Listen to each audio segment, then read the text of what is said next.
Welcome back to Live from Paris. Joining me now is Matthew from our business desk. Hello again, Hello. Matthew. Now, we're going to start, of course, with that deal that's been done to give Greece more money. Yes, another late night in Brussels talking about Greece, but it looks like they actually got a deal this time after months of discussion. That means that Greece is now going to get the funds that it badly needs so it can pay wage bills and pensions. After a lean summer, winter will bring good tidings for Greece. EU finance ministers have agreed to unlock almost €44 billion in Eurozone loans. Most of it will come in the first of 4 instalments. A payment of €34.4 billion is due on the 13th of December. The ministers also agreed on ways to slash the country's debt level. Right now it's heading to a massive 190% of GDP. Targets have been eased somewhat. An original target of 120% of GDP by 2020 has been revised to 124%.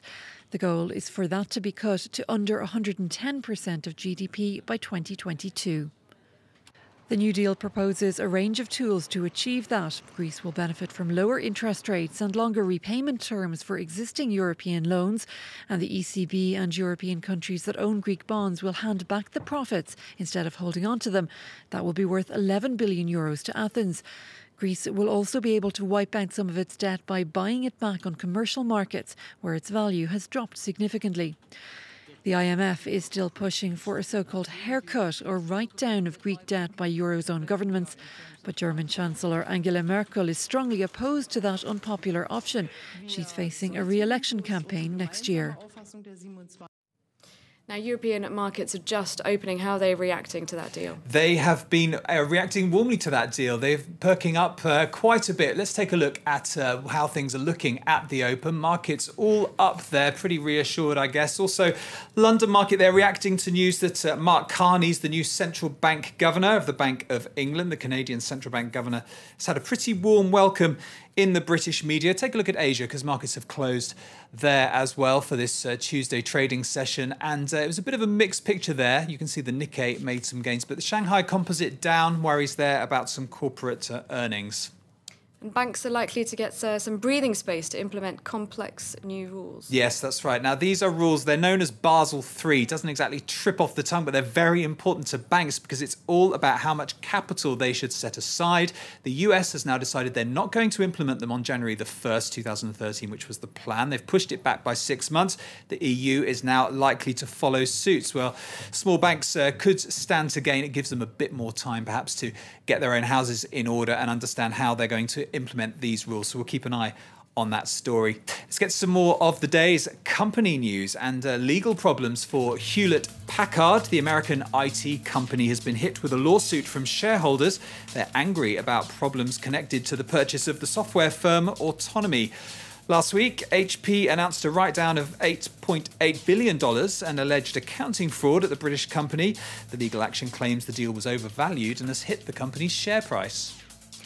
French group L'Oréal is aiming to attract younger customers with its latest buy. It's purchasing American cosmetics company Urban Decay.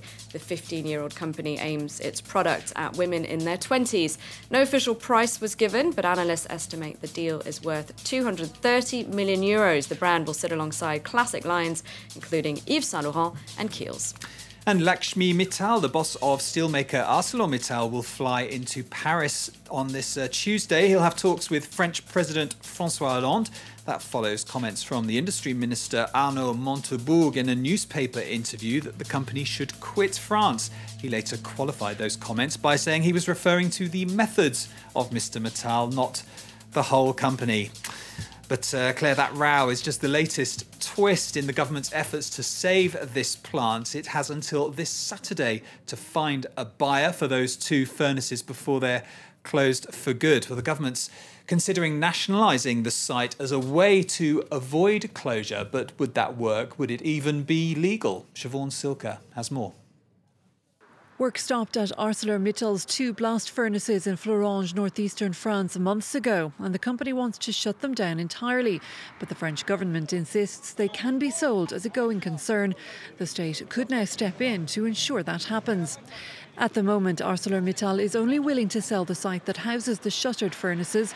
The steel giant intends to hold on to the profit-making cold mill where steel is formed for the auto industry. But France's Minister for Industrial Renewal wants to nationalise the entire facility. He believes it would be easier to resell as a whole. The state can force ArcelorMittal to sell.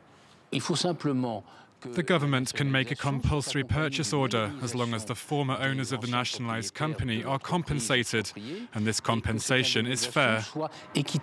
It's been done before. In 2003, the French government stepped in to rescue train builder Alstom, and in the early 90s there was a wave of nationalisations by the socialist government. It ordered the purchase of over a dozen French companies. The government insists taxpayers won't have to dig into their pockets to come up with the purchase price for ArcelorMittal. When the state sold its stake in Alstom 4 years after acquiring it, it made significant capital gains. It hopes to repeat that with ArcelorMittal. Now, Matthew, a row in Brazil could threaten the upcoming World Cup and Olympic Games. Well, that's what protesters have been saying. They've been marching against a new proposal that will try to redistribute some of the wealth that comes from all the oil production in Brazil from states that produce the oil, like Rio, where the Olympic Games will be held, to some of the other states in the country. Well, they're very unhappy with it, as you can see from these pictures of protesters. Let's take a listen to one of them. The new project of royalties partition makes managing the Rio de Janeiro state non-viable, at a time where the government is demonstrating not only socio-economic growth, but also a series of opening doors for foreign investment, particularly the World Cup and the Olympic Games.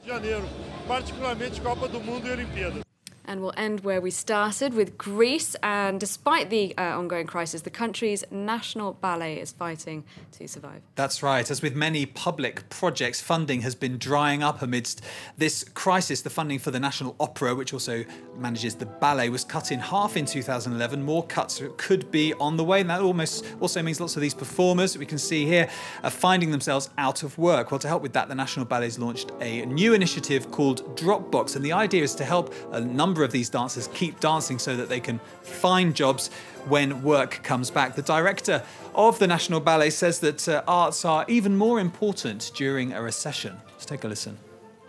In time of crisis, the performing arts they always become more important. The people is attached more to theatre, to ballet, to music somehow, because they need a challenge, a moral challenge. And they only get bad news, and the theatre is still something that give to the people. All right, that's it for business. Thank you very much, Matthew, and thank you for watching. Stay tuned to France 24. All the latest headlines with Stuart Norval in a couple of minutes' time.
for full coverage of the week's most important news from around the world. Welcome to this edition of the In-depth reports on current events in each region, the latest developments and analyses.